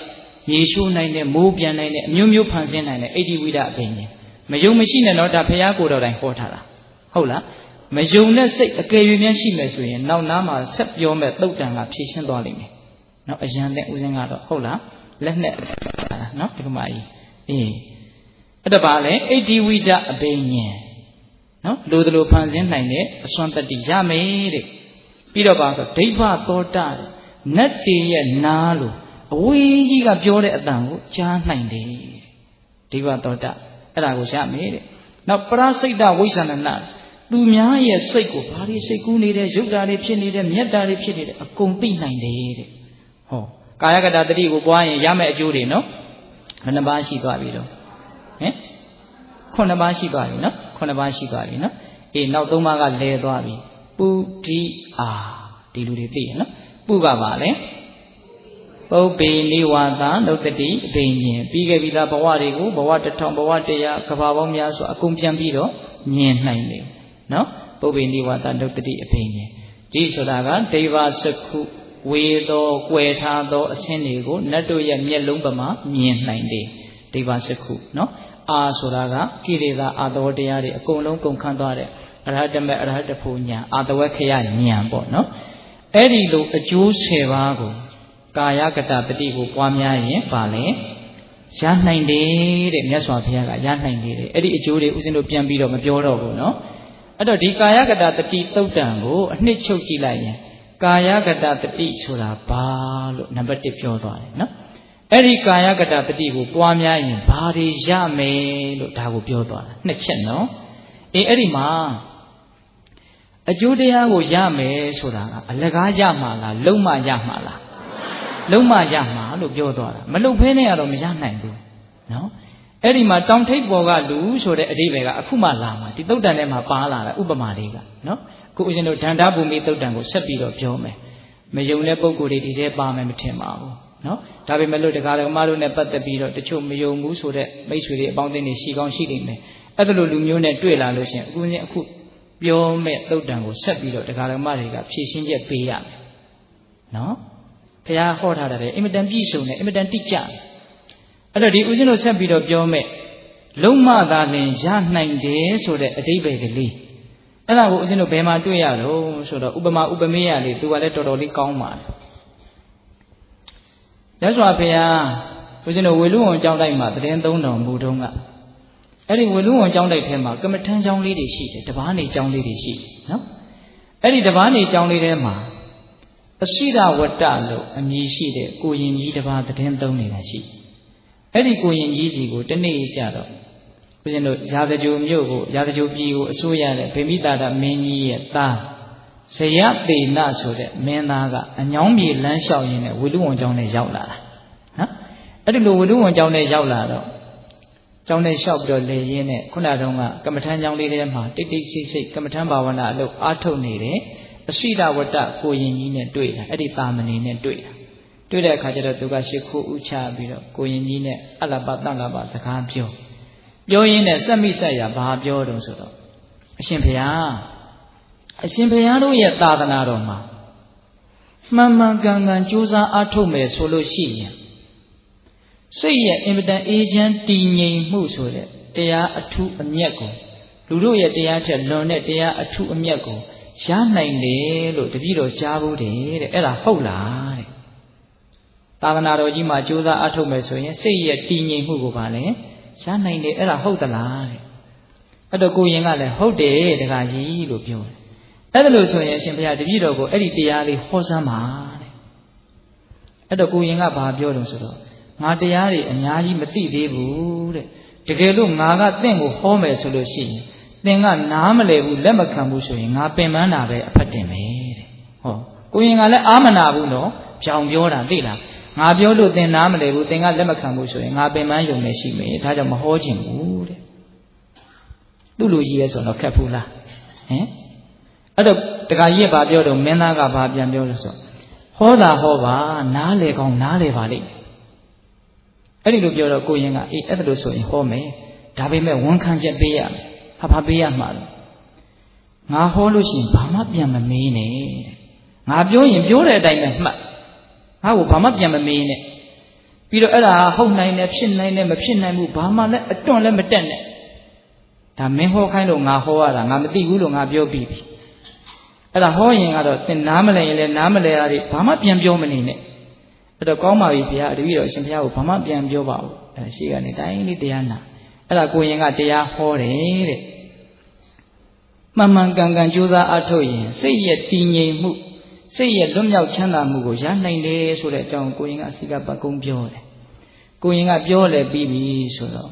မင်းသားကဂတိပြတ်တယ်အရှင်ဘုရားဒါလုံးဝမဖြစ်နိုင်ဘူးတဲ့ဟုတ်လားဘာတဲ့တော့ဒါလုံးဝမဖြစ်နိုင်ဘူးတဲ့ဘယ်စိတ်ဆိုတာအဲ့ဒါလိုလွယ်လွယ်လေးလှုပ်လို့ဘယ်ရမှာတော့နော်ဦးဇင်းတို့ဒါလေးနဲ့ပတ်သက်ပြီးတော့ခေါင်းထဲပေါ်လာတာလေးပြောရအောင်မယ်ဟိုနိဂန္ဓနာတဗုဒ္ဓဆရာကြီးရဲ့တပည့်တွေနဲ့တူပါတယ်ဦးဇင်းတို့ယဟန်တော်တစ်ပါးကိုစိတ်တကြွယ်ကိုလားမသိဘူးလားပြီးတော့မေးတာပွားများအားထုတ်လို့ရှိရင်စိတ်ကိုပွားများအားထုတ်လို့ရှိရင်ဇံဘိနေရပြီးတော့ဝိတ္တဝိသရာချုပ်ငိမ့်တယ်ဆိုတာဟုတ်လားလို့မေးဟုတ်တယ်ဆိုဒါမဖြစ်နိုင်ဘူးတဲ့လေကိုငှက်ဖမ်းနဲ့ပိုက်နဲ့ဖမ်းရင်မဖြစ်နိုင်တယ်လို့မျိုးပဲတဲ့မဲသူတို့ပြောတဲ့ဥပမာကသိလားပိုက်ကြီးနဲ့လေကိုဖမ်းရင်မဖြစ်နိုင်ဘူးတဲ့စိတ်ဆိုတာသွားခြင်းရသွားနေတာဒီစိတ်ကိုထိန်းလို့ရတယ်ဆိုတာယုတ်တိမရှိဘူးတဲ့လှုပ်လည်းမကြည့်ပဲနဲ့ဇွတ်ညင်းတာနော်အခုဒီမှာပါတဲ့တော့မင်းသားကလည်းပြောနေတယ်သိလားအရှင်ဘုရားဘလောက်ဖဲအားထုတ်အရှင်ဘုရားအားထုတ်လို့စိတ်ရဲ့တည်ငြိမ်မှုရတယ်ဆိုတာဖြစ်ကိုမဖြစ်နိုင်ဘူးစိတ်ဆိုတာအင်မတန်လျှက်ပေါ်လို့တည်တယ်သွားခြင်းရသွားနေတာထိန်းဖို့ချုပ်ဖို့အင်မတန်ခက်တာဒါကြောင့်အရှင်ဘုရားပြောတဲ့တရားတွေဟာအကြောင်းမဟုတ်ဘူးအရာမဟုတ်ဘူးမဖြစ်နိုင်ဘူးစောတော်တုန်းကတော့အရှင်ဘုရားတရားပြန်မငင်းပါဘူးလို့ပြောတာနော်အခုပြောလဲပြီးပြီဆိုတော့ငင်းတာအဲ့တော့ကိုရင်ကသိပ်ပြက်ပြီးဘာမှပြန်ပြောတော့အဲ့ဒါမင်းသားကလည်းပဲသူလည်းနားမလဲဘူးလက်မခံဘူးဆိုတော့ထပြန်သွားရောသူတို့တရားဘောကသိပ်အရှင်မပြေဘူးဟုတ်လားအဲ့ဒါနဲ့ကိုရင်ကမင်းသားလည်းပြန်သွားပြီဆိုတော့သင်္ကန်းလေးကောင်းကောင်းကင်ပြီးတော့မြတ်စွာဘုရားကြီးသွားဝှချပြီးအရှင်ဘုရားဇေယသေနမင်းသားတရားဟောပါဆိုလို့တပည့်တော်ဟောတာစစ်မှန်တဲ့နည်းနဲ့ကြိုးစားရင်စိတ်ရဲ့တည်ငြိမ်မှုကိုရနိုင်တဲ့အကြောင်းကိုတပည့်တော်ဟောတာအဲ့ဒါပြီးလဲပြီးရောတပည့်တော်ဟောတဲ့တရားကိုမဖြစ်နိုင်ဘူးလို့ပြောသွားတယ်ဗျာအဲ့ဒီမှာမြတ်စွာဘုရားကဖြစ်တာတိတိကျကျနားထောင်နော် နိက္ခမ္မဖြင့်သိသင့်ရောက်တဲ့မြင်တဲ့မျက်မှောက်ပြုတဲ့တရားကိုကာမဂုဏ်တော်ထဲမှာနေကာမဂုဏ်တွေကိုခံစားကာမဂုဏ်တွေကိုလိုလားကာမဂုဏ်တွေပဲရှာဖွေပြီးတော့ကာမဝိတ္တတွေနဲ့အမြဲတမ်းနှိပ်စက်ထိုးဆွထိုးကျင့်ခံနေရတဲ့အဲ့ဒီမင်းသားလိုပုဂ္ဂိုလ်မျိုးဟာဒီလိုတရားဓုတရားမြတ်စိတ်ရဲ့ငြိမ်းချမ်းမှုကိုသိနိုင်စရာအကြောင်းမရှိဘူးတဲ့နော်နိက္ခမတရားဖြင့်ရောက်တဲ့သိတဲ့မြင်တဲ့တရားကိုကာမဂုဏ်ထဲမှာနေကာမကိုပဲတန်ဖိုးထားပြီးတော့ကာမကိုပဲအပြေးလွှားရှာဖွေဒီထဲပဲပြောပြီးတော့ဒီကာမဝိတ္တတွေပဲအမြဲတမ်းကြိုက်ခဲထိုးကျင့်နေတဲ့ပုဂ္ဂိုလ်တယောက်ဟာဒီလိုတရားတွေကိုသိနိုင်စရာအကြောင်းမရှိဘူးအဲ့ဒီလိုဆိုရင်စိတ်ဓာတ်တွေမြန်ကြသွားမလားဟင်ဒီကမာကြီးဒါကသူ့အပိုင်းလေးနဲ့သူလေဟုတ်လားကာမခံစားတဲ့အချိန်ကကာမခံစားနေတာပေါ့ဟုတ်လားသို့တော့ကိုကဖရာရှင်ရှိမှဖြစ်စေသို့မဟုတ်ကိုရဲ့ဒီဣရိယာပုတ်နေတဲ့အတိုင်းလေးမှာတတိတမာရီပညာပြတ်ထမ်းပြီးတော့ခုနတုန်းကကာယကတတတိကိုလုံနေတဲ့အချိန်မှာအဲ့ဒီအချိန်မှာကာမခံစားနေတယ်လို့ပြောလို့ရလားမရဘူးနော်ဒါပေမဲ့ဇံအဘိညာဉ်တမာပတ်ကိစ္စတွေဆိုတာကတော့ဒီလူတော်ထဲမှာလှုပ်ဖို့ပေါက်မြောက်အောင်မြင်ဖို့ဆိုတာအင်မတန်ခဲရင်တယ်ဒါကသိကြတယ်နော်တခါကြီးဒီမိုက်များအေးလူသူကင်းစေရမှာတူတဲ့ကာယဝိဝေကတစိတ်ထဲစိတ်တဝိဝေကအဲ့ဒါလိုမျိုးဝိဝေကတရားတွေနဲ့ပြည့်စုံပြီးတော့တကက်ချကုတ်ချခဲကျိုးစားမှဒီဇံအဘိညာဉ်ဆိုတဲ့တရားအထူးအမြတ်တွေကိုရနိုင်တာမဟုတ်လားအေးဒါကြောင့်မြတ်စွာဘုရားကနိက္ခမဖြင့်သိတဲ့တရားကိုကာမတော်ထဲမှာနေတဲ့အဲ့ဒီမင်းသားမသိနိုင်ဘူးတဲ့သိတဲ့အကြောင်းမရှိဘူး तू မသိဘူးနားမလည်ဘူးလို့ပြောတာဘာမှမထူးဆန်းဘူးလေအဲ့ဒီမှာမြတ်စွာဘုရားကဥပမာနှစ်ခုပေးတယ်အဲ့ဒီဥပမာလေးကဒီတုတ်တန်ထဲမှာဥစဉ်ပြောခြင်းနဲ့တော့ချက်နော်ဥပမာဘယ်နှခုပေးလဲနှစ်ခုပေးတယ်အဲ့ဒီမှာဘာဆက်ပြီးတော့မြတ်စွာဘုရားကပြောတော့ဆိုချစ်သားတဲ့ဆင်းလိမ်မာမြင်းလိမ်မာနွားလိမ်မာတွေလုံနိုင်တဲ့အလုပ်လူတွေကအင်မတန်စိတ်ရှိလက်ရှိလေ့ကျင့်ထားတော့ဆင်ကြီးကလိမ်မာအရင်ကြီးပြီးတော့စာထဲကတော့ဆုံးမပြီးသားရင်ကြီးပြီးသားပေါ့နော်ရင်ကြီးပြီးသားဆင်းတို့မြင်းတို့နွားတို့ခွေးတို့အဲ့ဒီထဲမှာမပါပါဘူးအဲ့ဒါလိုမျိုးဆင်းတို့မြင်းတို့အင်မတန်လိမ်မာတဲ့ရင်ကြီးပြီးသားစိတ်ရှိလက်ရှိလူတွေသင်ကြားပြသပြီးတော့နှစ်ပေါင်းများစွာသင်ကြားထားတဲ့အဲ့ဒီဆင်းလိမ်မာမြင်းလိမ်မာတွေလုပ်တဲ့အလုပ်ကိုဆင်းရိုင်းမြင်းရိုင်းနွားရိုင်းတွေလုံနိုင်ကြအကြောင်းရှိလားမရှိနိုင်ဘူးဗျဟောဒီလူတွေဆက်ကတွေကြည်ဘူးလိမ့်မယ်နော်တချို့ဆင်းနေဆိုရင်လုတ်ပြတာတွေအံ့ဩစရာမကောင်းဘူးလားအဲ့ဒီလိုဆင်းလိမ်မာကြီးတကောင်လုတ်ပြတဲ့ဟာကိုတိုးတဲ့ကအခုမှတခါတည်းထူးကပ်ပြီးတော့ဖမ်းလာတဲ့ဆင်ရိုင်းကြီးတကောင်ကိုလုတ်ခိုင်းလို့ရပါမလားမရနိုင်ဘူးဟိုကအနှစ်ရှည်လာများဆင်သိန်းနဲ့တကယ်ကိုဆရာနဲ့ကြနတ်သင်ကြားထားပြီးတော့လိမ်မာနေပြီးယဉ်ကျေးပြီးသားဆုံးမပြီးသားဟုတ်လားအဲ့ဒီလိုဆင်းလိမ်မာမြင်းလိမ်မာတွေလှုပ်တဲ့အလုပ်ကိုဆင်းရိုင်းမြင်းရိုင်းတွေဘယ်လိုမှမလုပ်နိုင်ဘူးတဲ့ဒါပထမပေးတဲ့ဥပမာနော်ဒါကြောင့်နိက္ခမတရားဖြင့်သိသိရောက်တဲ့မြင်တဲ့ဒီတရားတွေကိုကာမတော်ထဲမှာနေကာမကိုပဲတန်ဖိုးထားကာမကိုပဲရှာဖွေကာမကိုပဲခံစားနေတဲ့ဒီကာမဝိတ္တတွေအမြဲတမ်းထိုးကျင်နေတဲ့ပုဂ္ဂိုလ်တယောက်ဟာဘယ်လိုနည်းနဲ့မှမသိနိုင်ဘူးတဲ့ပေးတဲ့ဥပမာမကောင်းဘူးလားကောင်းတယ်ဒါကြောင့်တရားဓုတရားမြတ်ကိုရကျင်တယ်အဲ့ဒီလိုစိတ်ရတည်ငြိမ်မှုအင်မတန်ကောင်းတဲ့တရားတွေကိုရကျင်တယ်ဆိုလို့ရှိရင်မိမိကိုယ်ကိုအထက်ထက်ယဉ်ကျေးအောင်လိမ္မာအောင်ဆုံးမရမယ်ဟုတ်လားတခါကြီးမှိုင်များခုနတုန်းကဆင်းတို့မြင်းတို့တိရစ္ဆာန်တွေတောင်မှဆုံးမရင်ဘာဖြစ်သေးတာလဲယဉ်ကျေးသေးတာအဲ့တော့ဒကာမတို့ဦးဇင်းတို့ကလူတွေအသိဉာဏ်ရှိဟုတ်လားပထမကာယကံယဉ်ကျေးအောင်မိမိကိုယ်မူပြီးဘာလို့ရမှာလဲဆုံးမရမှာနော်မတတ်ရဘူးမခိုးရဘူးအိမ်တော်ကြီးမဖောက်ပြန်ရဘူးဒုတိယဝစီကံယဉ်ကျေးအောင်နော်ကြမ်းထမ်းတဲ့စကားမပြောရဘူးမမှန်တဲ့စကားမပြောရဘူးဂုဏ်စကားမပြောရဘူးအနှစ်မရှိတဲ့စကားမပြောရဘူးဟုတ်လားဝစီကံယဉ်ကျေးအောင်ထိမ့်သိမ်းရကျိန်ဖန်များစွာလေ့လာအားထုတ်ပြီးတော့စိတ်ကိုငြိမ်အောင်အမြဲတမ်းကြိုးစားနေရင်တဖြည်းဖြည်းနဲ့ယဉ်ကျေးတဲ့လူဆုံးမအပ်တဲ့လူဖြစ်မလာဘူးလားဖြစ်လာတယ်အဲ့ဒီလိုယဉ်ကျေးပြီးဆုံးမပြီးသားဖြစ်တဲ့ဆိုလို့ရှိရင်ယဉ်ကျေးသောသူများဆုံးမပြီးသားသူများသာနေလုံနိုင်တဲ့အင်မတန်ကောင်းတဲ့အလုပ်တွေကိုမလုံနိုင်ပြီဘူးလားအေးဒါကြောင့်ပထမပေးတဲ့ဥပမာခေါင်းထဲကိုဆွဲအောင်မှတ်ပါနော်ရိုင်းဆိုင်တဲ့ဆင်နေမြင်းတွေဟာလိမ်မာတဲ့ဆင်နေမြင်းတွေရဲ့အလုပ်မျိုးကိုမလုံနိုင်ဘူးဟုတ်လားအဲ့ဒါလိုပဲသီလလောက်မှမပြည့်စုံတဲ့လူဟုတ်လားစိတ်ကောင်းနှလုံးကောင်းပါရှားလွန်းတဲ့လူတွေဟာသီလပြည့်စုံစိတ်ကောင်းနှလုံးကောင်းကောင်းတဲ့လူတွေခံစားရတဲ့ တရားအရသာမျိုးကိုဘယ်နည်းနဲ့မှမခံစားရနိုင်ဘူးဟုတ်လားတခါကြီးမိုက်ညအဲ့ဒီဥပမာကိုအဲ့ဒါလို့နှိုင်းရှင်ပြီးတော့အကျယ်ချက်တွေးရမယ်နော်အေးအဲ့ဒါကပထမပေးတဲ့ဥပမာနော်ဥပမာနှစ်ချက်လို့ပြောတာအဲ့ဒါပထမပေးတဲ့ဥပမာမှတ်ရမယ်နော်နောက်ဒုတိယပေးတဲ့ဥပမာကဘာလဲဆိုတော့ချစ်တာတဲ့တငယ်ချင်းနှစ်ယောက်အင်မတန်ချစ်တယ်အဲ့ဒါဒီနေ့ကျတော့သူတို့ရဲ့ရွာကနေတငယ်ချင်းနှစ်ယောက်လက်တွဲပြီးတော့ထွက်လာခက်လန်းလန်းမှာသူတို့ရွာနဲ့ခက်လန်းလန်းမှာတောင်ကြီးတစ်ထန်တောင်ကြီးတစ်လုံးကလည်းရှိတယ်အဲ့ဒါတောင်ကြီးတွေကိုသူတို့လမ်းလျှောက်လာရင်းနဲ့တောင်ချေရောက်ပြီဆိုတော့တောင်ကြီးကိုမော့ကြည့်တောင်ကြီးကလည်းအမြင့်ကြီးပဲအဲ့ဒါနဲ့တယောက်ကတော့တောင်ပေါ်ကိုပင်ပင်ပန်းပန်းတက်သွားတာနော်တခါကြီးတို့ရဲ့တောင်ပေါ်ကိုပင်ပင်ပန်းပန်းတက်သွားတာနောက်တယောက်ကတော့တောင်ချေမှာပဲငေးမောပြီးတော့နေရစ်တာ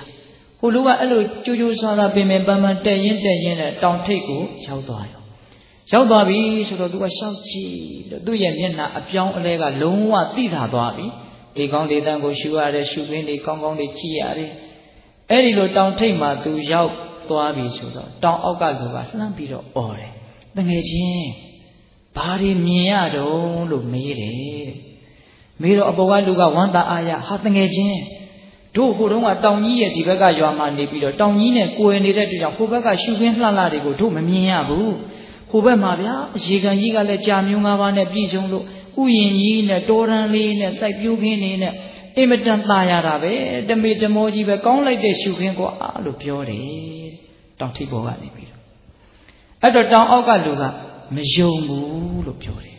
နော်အေးလေဘယ်ပေါ်ကနေမယုံတာလို့တောင်အောက်ကနေမယုံနေတာဘယ်ပေါ်မှမရောက်သေးပဲနဲ့မယုံနေတာတချို့လူတွေဟာအဲ့ဒီလူနဲ့အင်မတန်တူတယ်နော်ကိုကဘယ်နေရာကမှလည်းမရွေ့နိုင်ဘူးကိုနေရာလေးကျင်းချင်းကလေးကနေပြီးတော့မယုံနေတာမတက်နိုင်ဘူးသူ့တိုင်းနဲ့သူ့ကဒကမကြီးတယ်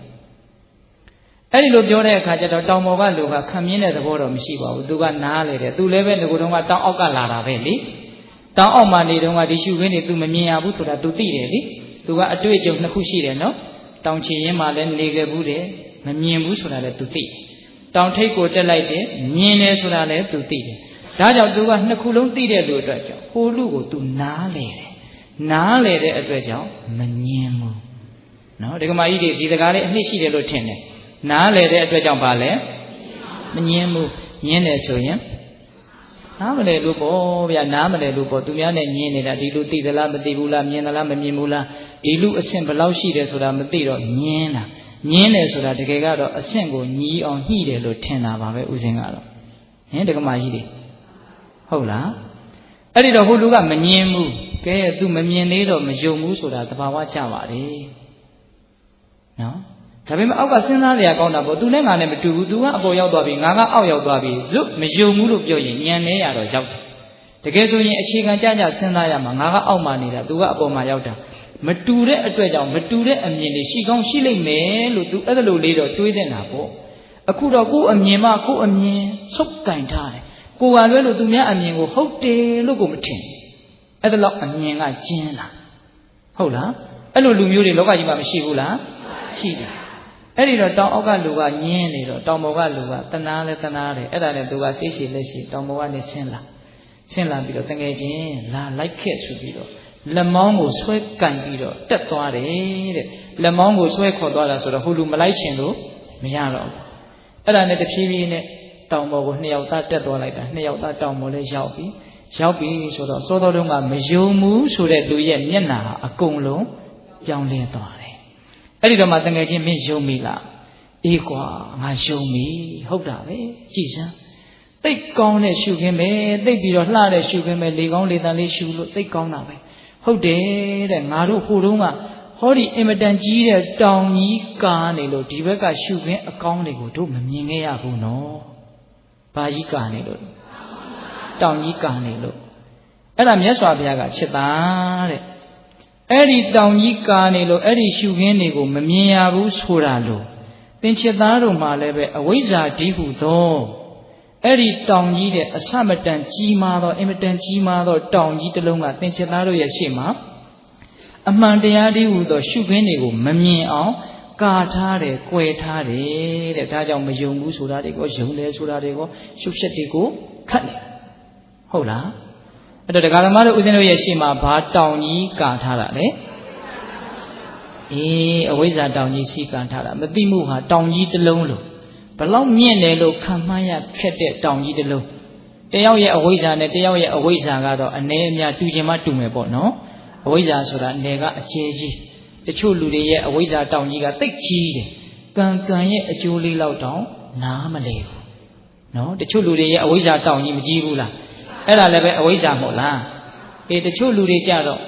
ရုပ်တရားနံတရားမျှတာရှိတယ်ဆိုတာလေးလောက်တောင်နားမလဲဘူးငါရှိတယ်အတ္တရှိတယ်လိပ်ပြန်ရှိတယ်ဒီလိုထင်နေတာနော်တချို့လူတွေရဲ့အဝိဇ္ဇာကြတော့တဖြည်းဖြည်းနဲ့သိသိသွားတယ်သဘောတရားတွေဟာဖြစ်เสียအကြောင်းရှိလို့ဖြစ်လာတယ်ပြီးတော့ပျက်စီးသွားတယ်ဟောသူသိတယ်တချို့ကြတော့မသိဘူးမသိလေတောင်ကြီးကကြီးလေတောင်ကြီးကကြီးလေရှုရင်းကိုအမှန်တရားကိုကာကွယ်လေမမြင်ရလေမမြင်ရလေအမြင်ကျင်းလေဟုတ်လားဦးဇင်းတို့အခုတရားဓမ္မတို့တချို့ရုပ်တရားနဲ့တရားတွေဟာပျက်စီးသွားတယ်လို့ဝိပဿနာဉာဏ်လောက်မှမရှိသေးတဲ့လူတွေလည်းအများကြီးမရှိဘူးလားရှိတယ်တချို့ဒီထဲမှာဟောပျက်စီးသွားတယ်လို့သိနိုင်မြင်နိုင်တဲ့လူတွေကအများကြီးမရှိဘူးလားရှိတယ်တချို့ကြတော့ဟောဒါကြတော့တော်တော်များလိမ့်မယ်နဲ့တူတယ်သစ္စာလေးပါးကိုမမြင်ဘူးအခုမမြင်သေးဘူးနော်ဦးဇင်းတို့ပုထုဇဉ်တွေဆိုရင်ဦးဇင်းတို့လည်းပဲဒါပုထုဇဉ်ပဲမမြင်ဘူးနော်နိဗ္ဗာန်ကိုမမြင်ဘူးခန္ဓာဟာဒုက္ခဆင်းရဲလို့သိသိချာချာမသိဘူးလောဘဟာဒုက္ခကိုပဲဖြစ်စေလိမ့်မယ်လို့သိသိချာချာမသိဘူးဒါကြောင့်တစ်ခါလောဘကိုလိုအပ်တယ်လို့တောင်ထင်နေသေးတယ်ဟုတ်လားသစ္စာကိုသိတယ်ဆိုရင်လောဘသည်ဆင်းရဲကိုဖြစ်စေတဲ့အရာလို့သိမယ်ဆိုရင်လောဘဒီတဲ့ဝင်လာတဲ့အကြောင်းရှိလားအခုမသိသေးဘူးနော်ကြားဘူးတာပဲရှိမယ်တွေးထားတာလေးလောက်ပဲရှိမယ်တကယ်တိတိကျကျကိုယ်တိုင်လက်ခံနိုင်လောက်အောင်မျက်စိနဲ့မြင်တယ်လို့မျိုးမသိသေးဘူးသစ္စာလေးပါးကိုမသိတဲ့အဝိဇ္ဇာနိဗ္ဗာန်ကိုမသိသေးဘူးပြီးတော့နိဗ္ဗာန်ရအောင်တဏှာလောဘချုပ်ငြိမ်းအောင်မဲခင်၈ပါးအကျင့်ဒီတာလဲတကယ်ချမ်းသာကြောင်းနီလန်ကောင်းတစ်ခုတည်းသောအကျင့်ဖြစ်တယ်လို့တကယ်မယုံသေးဘူးတကယ်မသိသေးဘူးတကယ်မသိသေးလို့ဒီပြင်နီးတွေနဲ့လဲချမ်းသာမယ်ထင်လို့ပြောဆိုလောက်ကင်နေသေးတာပေါ့ဟုတ်လားတခါကြီးမိုက်မြဒါပေမဲ့လို့မဲခင်၈ပါးဟာချမ်းသာကြောင်းအကျင့်လို့တချို့သိလဲသိတယ်သို့တော့ခန္ဓာဝင်ရှိလို့ကြိုးစားအားထုတ်နေရတဲ့အပိုင်းကတော့တစ်ပိုင်းပေါ့နော်တချို့ကြတော့အဲ့လိုမဟုတ်ဘူးဟာတရားကြီးလုပ်နေလို့ချမ်းသာမှာမဟုတ်ဘူးကွဒီပြင်နီးနဲ့လုံဦးမှလည်းချမ်းသာမှာလို့ဒီပြင်နီးနဲ့ချမ်းသာကြောင်းရှိသေးတယ်လို့ထင်ရင်အဲ့ဒါသစ္စာလေးပါးကိုနားမလည်ရမရောက်ဘူးလားရောက်တယ်နော်အဲ့တော့ခန္ဓာသည်ဆင်းရဲလောဘသည်ဆင်းရဲကိုဖြစ်စေသောအရာဟုတ်လားတဏှာလောဘနည်းရင်နည်းသလောက်ချမ်းသာတယ်និရောဓသစ္စာနော်အဲ့ဒီလိုတဏှာလောဘနည်းသွားအောင်និရောဓသစ္စာဆိုင်အောင်မဲခင်၈ပါးအမှန်တရားကိုကြိုးစားအားထုတ်ရတယ်လို့သိတယ်သစ္စာ၄ပါးအဲ့ဒါကိုမသိရင်လည်းပဲအဝိဇ္ဇာတိဟုသောတောင်ကြီးကရှိနေတယ်ဟုတ်လားအဲ့တော့တောင်ထိပ်ပေါ်ကလူနဲ့တောင်အောက်ကလူဟာအမြင်ချင်းမတူနိုင်တာဟာဒါဘာမှမဆန်းဘူးဟုတ်လားအဲ့တော့ခုနတုန်းကတောင်အောက်ကလူဟာတောင်ထိပ်ပေါ်လဲရောက်သွားပြီဆိုတော့စောစောတုန်းကမယုံဘူးဆိုတာရှိသေးလားမရှိတော့ဘူးသူကိုယ်တိုင်သူ့မျက်လုံးနဲ့သေချာပေါက်မြင်နေတဲ့ကိစ္စယုံတာတွေမယုံတာတွေသူ့မှာမရှိတော့ဟုတ်လားတခါကြီးမိုက်များအဲ့ဒီမှာမြတ်စွာဘုရားကဥပမာ2ချက်ကြည့်သွားပြီနော်ဆင်လိမ္မာမြင်းလိမ္မာတွေလှုပ်တဲ့အလုပ်ကိုဆင်ရိုင်းမြင်းရိုင်းနေမလုပ်နိုင်ဘူးဟုတ်လားတောင်ထိပ်ပေါ်ကမြင်တဲ့လူရဲ့အမြင်မျိုးကိုတောင်အောက်ကလူမမြင်နိုင်ဘူးဟုတ်လားအဲ့ဒီမှာမြတ်စွာဘုရားကဘာစကားလေးဆက်ပြီးတော့အမိန့်ရှိတုံးဆိုတော့အရှိရဝတ္တသာမဏေကိုလေအက္ခိဝတ္တိနာတဲ့အရှိရဝတ္တကိုအက္ခိဝတ္တိနာလို့ခေါ်တယ်တကယ်လို့သာလေမင်းဟာစောစောတုန်းကဇယသေနမင်းသားကိုဒီဥပမာ2ချက်ကိုမင်းညံထဲမှာထင်ပြီးတော့ပြောလိုက်နိုင်မယ်ဆိုလို့ရှိအဲ့ဒီဇယသေနမင်းသားဟာမင်းကိုသေချာပေါက်ကြည်ညိုလိမ့်မယ်တဲ့ကြည်ညိုပြီးတော့ကြည်ညိုတဲ့အချင်းညာကိုပြလိမ့်မယ်အဲ့ဒါလို့ဆိုရင်အံ့ဩစရာမရှိပါဘူးတဲ့ဟောအပီပြောတာတော့မြတ်စွာဘုရားကတကယ်လို့သာခုနတုန်းကဇယသေနမင်းသားကမယုံဘူးဆိုပြီးတော့ထသွားတာမဟုတ်လားမဖြစ်နိုင်ဘူးဆိုပြီးတော့ထသွားတာမဟုတ်လားအဲ့ဒီဇယသေနမင်းသားကိုအခုငါဘုရားပြောတဲ့ရှင်လိမ္မာမြင်းလိမ္မာရဲ့အလုပ်ကိုရှင်ရိုင်းမြင်းရိုင်းနေမလုပ်နိုင်ဘူးတောင်ပေါ်ကလူမြင်တဲ့အမြင်ကိုတောင်အောက်ကလူမမြင်နိုင်ဘူးဆိုတဲ့ဒီဥပမာ2ချက်ကိုမင်းညံထဲမှာထင်းမြင်လာပြီးတော့ဇယသေနကိုမင်းပြောနိုင်မယ်ဆိုလို့ရှိရင်မင်းကိုအတိုင်းထက်လုံးကြည်ညိုပြီးတော့ကြည်ညိုတဲ့အချင်းရာကိုပြမယ်ဆိုရင်အဲ့ဒါအံ့ဩစရာမရှိဘူးတဲ့သေချာပေါက်ပြလိမ့်မယ် အဲ့တော့အစိရဝတ္တသာမဏေကဘုန်းတော်ကြည်တော်မူသောမြတ်စွာဘုရားအရှင်ဘုရားရဲ့တန်တမှာဒီဥပမာတွေထင်တယ်လို့တပည့်တော်ရဲ့တန်တမှာဘယ်မှာလာပြီးတော့ထင်မှမတော့တဲ့ဘုရားကဘုရားပဲတပည့်တော်ကတပည့်တော်ပဲပေါ့ရိုးရိုးလေးပြောတော့ဟုတ်လားဘုရားညံမှာထင်တဲ့ဥပမာသူ့ညံမှာထင်နိုင်မှမလားမထင်နိုင်ဘူးအခုတရားဓမ္မတို့ဥစဉ်တို့လည်းပဲဒါတန်ဃာတော်တွေရဲ့ကျေးဇူးဘုရားရဲ့ကျေးဇူးကြောင့်အစဉ်စဉ်သဲဆောင်လာလို့ဒီဥပမာလေးတွေကိုပြောတဲ့လူကလည်းပြောခွင့်ရနေတာနားထောင်တဲ့လူကလည်းနားထောင်ခွင့်ရနေတာအဲ့ဒီတော့လွယ်သလိုပဲနော်လွယ်တော့တကယ်တမ်းကတော့လွယ်သလားမလွယ်ပါဘူးမလွယ်ပါဘူးခုဒီတဲကလူတွေမလွယ်တာတဲ့ဟိုးပြင်ဘက်ကလူတွေကပိုးမလွယ်သေးတယ်ဒီထဲမှာပြောနေပါလျက်ကဲနဲ့သူတို့မဲ့ကလာနားထောင်ခွင့်ရလားဟောသူတို့နဲ့စာတော့ဒကာကြီးတွေမကြီးများကနည်းနည်းပို့ပြီးတော့လွယ်နေတယ်လို့ပဲဟုတ်လားအေးထားတော့အဲ့တော့အစိရဝတ္တကလျှောက်တယ်အရှင်ဘုရားရဲ့ဉာဏ်မှာထင်တယ်လို့မျိုးတပည့်တော်ရဲ့ဉာဏ်မှာဘယ်မှာလာထင်မှမတော့တဲ့အဲ့ဒီမှာမြတ်စွာဘုရားကချက်သားအစဉ်စဉ်ဆုံးမပုံတွေကိုအကျေတဝန့်ပြောတယ်အဲ့ဒါကိုတော့ဥစဉ်ကအကျဉ်းချုပ်လိုက်တော့မယ်နော်ဒကာကြီးမကြီးများမြတ်စွာဘုရားကဆင်းတကောင်ကိုယဉ်ကျေးလိမ္မာအောင်ဘယ်လိုဆုံးမရသလဲဆိုတာကိုအသေးစိတ်ပြောပြတာဆင်ဦးစီးတယောက်ကတဲ့တောထဲကဆင်ချမ်းကြီးတဲ့ကောင်ကိုအင်မတန်ယဉ်ကျေးတဲ့ဆင်တကောင်နဲ့တခါတည်းညှက်ပြီးတော့ဥတုပ်ပြီးတော့ဖမ်းလာပြီးတော့သူ့ကိုလွင်ပြင်မှာခြိထားပြီးတော့အမျိုးမျိုးနီးမျိုးစုံနဲ့လူမျိုးစုံနီးမျိုးစုံသုံးပြီးတော့အစဉ်စဉ်အဲ့ဒီဆင်ချမ်းကြီးကိုလိမ္မာအောင်ယဉ်ကျေးအောင်မလုပ်တယ်လေဆုံးမတယ်အဲ့ဒါရက်တီလာတွေနှစ်တွေကြားလာပြီဆုံးမပေါင်းနီးတွေကလည်းများလာပြီဆိုတော့ကြာတော့ဒီဆင်ကြီးကလူတွေနဲ့အတူတူနေတာကလည်းကြာအမြင်အကြားတွေများလာတော့ဒီဆင်ရိုင်းကြီးဟာဆင်လိမ္မာအဖြစ်ဆင်ရင်ကြီးအဖြစ်ကိုတဖြည်းဖြည်းနဲ့မဖြစ်သွားတော့ရောက်သွားတာအဲ့ဒါလိုပဲတဲ့ငါဖျားတိဟုသောဆင်သိန်းကြီးကလည်းပဲဟောဖျားကသူ့ကိုယ်သူပါလေဆင်သိန်းနေရာမှာဥပမာထားလိုက်တာတရားတရားယုံကြည်မှုနဲ့ပြည့်စုံတဲ့တရားတရားနဲ့ပြည့်စုံတဲ့အမျိုးကောင်းသားကိုနော်ပထမဥစွာယဟန်ဘဝကြီးဟူသောလွင်ပြင်ကိုဆွဲပြီးတော့ထုတ်လာတယ်တဲ့ယဟန်နေဆိုတာလွင်ပြင်နဲ့တူတယ်လွတ်လပ်တယ်ကျေပြတ်လူဘဝဆိုတာအင်မတန်ကျဉ်းမြောင်းတယ်လို့မြတ်စွာဘုရားအထက်ထပ်ဟောတယ်နော်ဒကာကြီးမကြီးများအဲ့တော့ပထမဦးဆုံးဆင်ရိုင်းကြီးကိုဆုံးမတော့မယ်ဆိုတော့လွင်ပြင်မှာငုတ်ရိုက်ပြီးတော့ထုခတ်ပြီးတော့ထားတယ်လို့မျိုးအမျိုးကောင်းသားတရားတရားနဲ့ပြည့်စုံတဲ့အမျိုးကောင်းသားကိုယဟန်ဘဝကိုဆွဲထုတ်လာပြီးတော့จิตသား